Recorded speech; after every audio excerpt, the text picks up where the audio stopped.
Hello, Taurus, Sun, Moon, Rising, and Venus signs. Kamusta kayo? Sana po nasa mabuti kayong kalagayan. Welcome back po sa Star Tarot.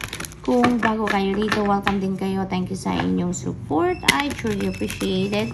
God bless you all. Tingnan natin ang mga messages ni Taurus.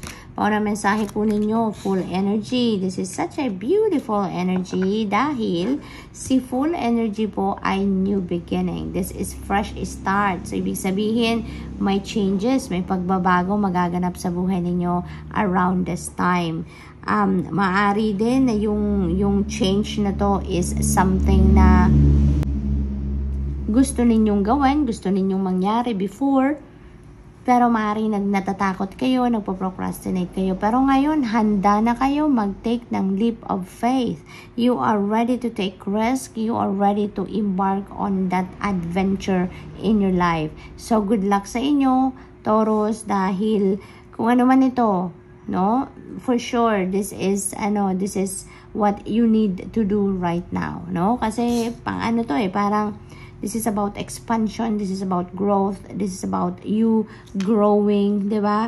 Kasi lalabas na kayo dito sa inyong comfort zone. Kung ano man to, this is not your cup of tea, di ba? Pero you will be. It will be. Kasi, lang kayo, meron lang siguro kayong pag-aalinlangan in the past, meron lang kayong takot in the past, no? Naharapin ang bagay na to, but now, you are going to definitely embrace it. Alright? What else? We have moon energy. Ayan. So, pay attention sa mga intuitive messages na nare-receive ninyo because this time, maraming gabay ang binibigay sa inyo.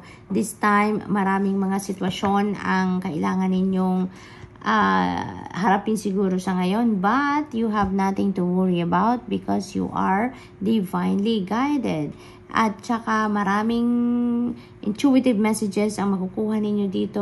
Gabay will be there for you. Kaya pag nakikinig lang kayo sa inyong intuition, nakikinig lang kayo sa inyong inner voice, you will be sure kayo na magagabayan kayo sa tama. It will be shown sa iyo kung ano yung nararapat ninyong path na puntahan, what are the things that you need to do, what are the things that you need to prioritize, yung mga ganon. Kaya focus kayo sa inyong intuition, okay?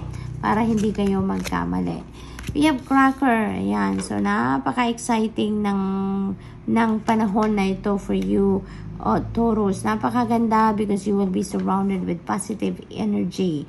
So, kung ano man yung mga negative thoughts, negative feelings, emotions that will fade away from here on dahil mas mamamayani dito ang positive energy sa buhay ninyo. It will be surrounding you. That's why there will be more excitement, there will be more happiness, love, joy, and good fortune will be waiting for you dito. So this is talagang napakaganda, no, ng energy na bumabalot sa inyo around April, Taurus.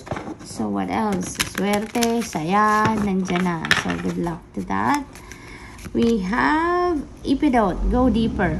Ayan. So, talaga naman, siguro may mga mensahe sa inyo ang Divine Universe na maaaring hindi ninyo napapakinggan at this time. Kaya, inibitahan kayo dito to go deeper. Now, go deep within you para na marinig ninyo, ma-access ninyo kung ano man yung mga guidance na binibigay para sa inyo dito, Taurus. Okay?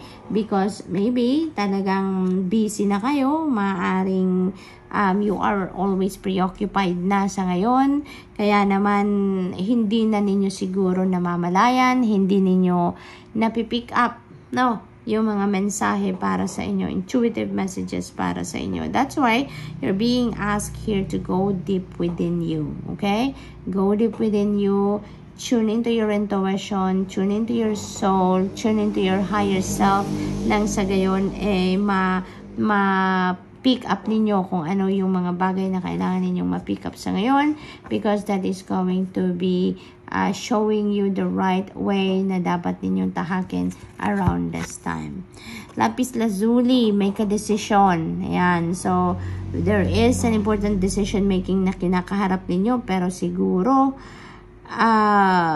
hindi pa kayo sigurado sa desisyon, hindi pa kayo sigurado sa gagawin ninyo, kaya make a decision anyways. Ito yung panawagan sa inyo dito before it gets complicated.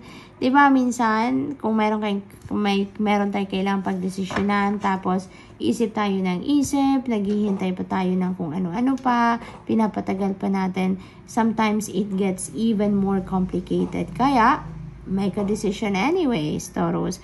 Pakinggan nyo lang kung anong sinasabi sa inyo ng iyong intuition, because even if hindi ninyo pag-isipan mabuti, if you are relying on your inner voice, on your intuition, makakasiguro kayo na you will always be in the right direction. You will always be led to the right decision pa rin.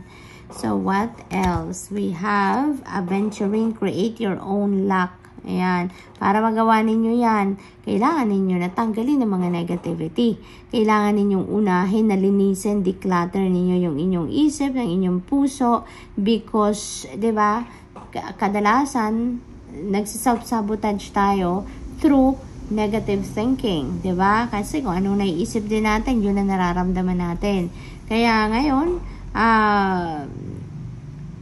kayo mag-create ng sarili ninyong swerte, hindi ba? Kaya tanggalin na, unahin nyo muna ang pagdi-declutter ng mga negativity, ng pagdi-declutter ng inyong sarili, ng isip ninyo, ng mga damdamin ninyo. Nang sa gayon, malinis, diba, ang inyong energy field, at matanggal na kung ano man ang mga negativity na yan, because that is the barrier between you and your success, between you and your happiness, between you and your joy, between you and the blessings na sana ay parating sa inyo, diba? So, tignan natin kung ano pa ang ganap for Taurus. We have courage. Ayan. So, maybe itong kailangan ninyo na buhayin ninyo sa puso ninyo ngayon for you to be able to make this decision. Kasi siguro, kung ano man ang kailangan ninyo pagdesisyonan dito, parang urong-sulong siguro kayo, or hindi ninyo matansya kung ano yung mas nararapat ninyong gawin, kaya hindi kayo makapagdesisyon. Because siguro, napanghihinaan din kayo ng loob, kung ano man yan. Kaya, you may need to activate your courage and inner strength at this time for you to be able to face that situation sa ngayon and make a decision anyways. What else for Taurus? We have healing. Ayan, beautiful. Kasi hindi lang ito physical healing, But yeah, some of you, Taurus, dito may be experiencing some kind of physical ailment. Kaya siguro kailangan din ninyo na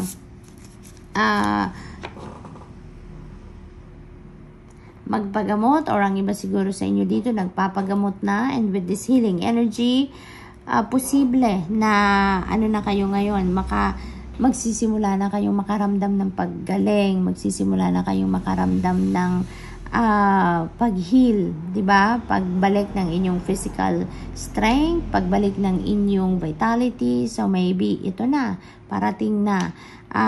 Posible din, Taurus, na ang ganap na ito also is emotional healing din. Maaaring may mga emotional turmoil kayo na na-experience recently, may mga emotional baggages pa, emotional wounds na ginagamot nyo pa, and maybe, diba, ngayon, eto na, mababalot na kayo ng healing energy at magsisimula na kayong gumaan ang inyong pakiramdam. Okay? So, good luck to that.